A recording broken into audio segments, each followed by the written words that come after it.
This podcast is brought to you by the state of North Carolina. If you're looking for a leg up for your business, look no further than North Carolina. There are many reasons that CNBC has ranked it the top state for business. The evolution of its tax code is one of them. Among all states with a corporate tax rate, North Carolina has the lowest. Even better, by 2030, it won't even have one. Now that'll make the neighbors jealous. So if you're all in on better business, it's all in North Carolina. Visit allinnc.com to learn more.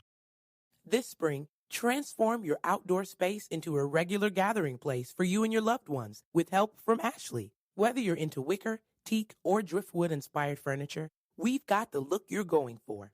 Add in accessories like string lights and beverage tubs to take your patio party from basic to curated and enjoy cozy evening vibes with a new fire pit. Visit Ashley.com or stop by your local store and find affordable pricing and expert support today. Shop and save today, only at Ashley.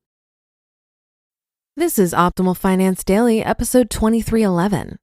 5 Google Calendar Tricks That Will Help You Save Money by Sarah Von Bargen of yesandyes.org. And I'm your host and personal finance enthusiast, Diana Merriam. Let's get right into today's reading as we optimize your life. 5 Google Calendar Tricks That Will Help You Save Money by Sarah Von Bargen of yesandyes.org. If you're looking for advice on budgeting spreadsheets, coupon codes, or investing apps, this is not the blog post for you.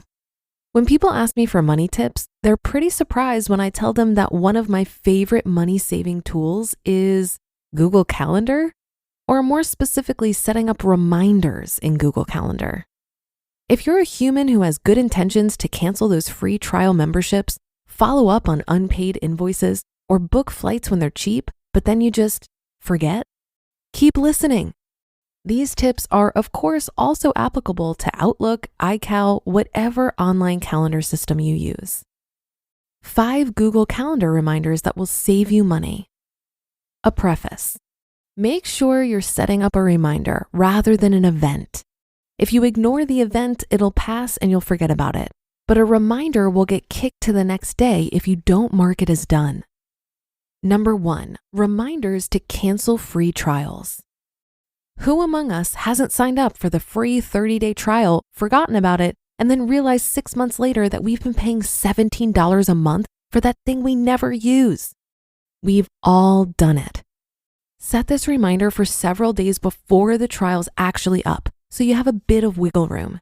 If you start getting charged on June 1st and you set the reminder for May 31st, it's too easy to forget about it. Miss the cutoff and they started charging you? Contact them and ask them to refund you. I've had 100% success asking to be refunded, though I usually contact them within a day or two of that first payment going through. I'm not sure how much luck you'd have if you're 3 months past the end of a free trial. Either way, self-advocacy is a muscle. The more you use it, the stronger it gets. Calling customer service is emotional weightlifting for other areas of your life. Number 2, reminders that you should have received that check, rebate, or refund by now.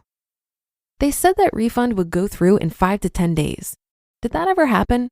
Weren't you supposed to have a check from that freelance client by now? Give your brain a break and just schedule these reminders into your calendar. Number 3, annual reminder to price check pretty much every monthly bill you have. Has your internet bill gone up? Does Verizon have a better deal than T-Mobile? Make a list of all your monthly bills, order in some pizza, and block out 2 hours to research competitor prices and make some calls. Does this make you feel cheap or awkward? It costs a company 3 times as much to convert a new customer as it does to retain a current one. You are in the position of power here, not them. Also, these are gajillion-dollar companies. They can reduce your bill by $15 a month. It's fine.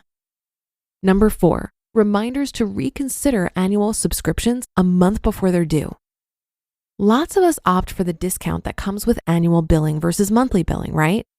And then we forget we even have that subscription or membership till we see the charge on our credit card bill.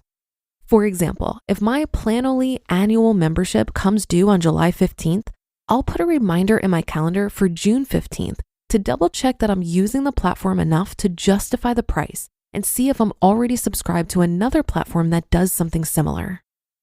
Number 5, monthly reminder to follow up with potential customers, clients, and employers. When someone emails me about booking a coaching session, I reply with a Loom video message and then move their email to my follow-up folder. If I don't hear back from them in 5 days, I'll send them another Loom. What do I do when coaching clients end our session by saying, "This was awesome. I'd love to book another one in 3 months or so"? I'll put a reminder in my calendar for 3 months from now to reach out to them. You can do the same with potential customers, clients, or employers who said you were great, but they didn't have any open positions right now. And a bonus tip, reminder to book flights, hotels, events, etc. Have you ever waited till the last minute to book something only to discover that there's almost nothing left and the stuff that's left is really expensive? If you always do a friend's weekend at a cabin in August, don't wait till July to book it. Put a reminder in your calendars to start looking in March when there's more availability and you won't be stuck overpaying for more than you need just because that's what was open. There's a lot that goes into paying off debt, saving money, and advocating for ourselves, plus our bank accounts. But these Google Calendar reminders will really help. Get started by adding just one reminder to your calendar. Cancel a trial, follow up, reconsider annual subscriptions, or price checking. You just listened to the post titled 5 Google Calendar Tricks That Will Help You Save Money by Sarah Von Bargen of yesandyes.org. Smoothie King asks, what's that sound? That's the sound of hearts popping out of your eyes when you see Smoothie King's all-new smoothie bowls. These Power Pack beauties are just waiting to be spooned. Our smoothie bowls start with acai or pitaya and are handcrafted with fresh toppings like sliced bananas, sweet berries, ripe mangoes, crunchy Purely Elizabeth granola, and a savory peanut butter drizzle. That's the sound of a smoothie bowl being made fresh, just for you. The new Smoothie Bowls menu, only at Smoothie King. This podcast is brought to you by the state of North Carolina. If you're looking for a leg up for your business, look no further than North Carolina. There are many reasons that CNBC has ranked it the top state for business. The evolution of its tax code is one of them. Among all states with a corporate tax rate, North Carolina has the lowest.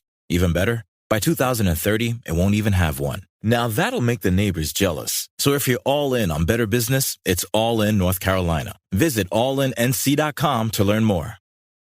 I'm a big fan of using technology to help make managing finances easier, and I thought these calendar tricks were brilliant. I've been using my calendar in this way, as well as something called Asana, which I use for project management to make sure these details don't slip through the cracks. Another thing to keep in mind is the ability to share your calendar with others.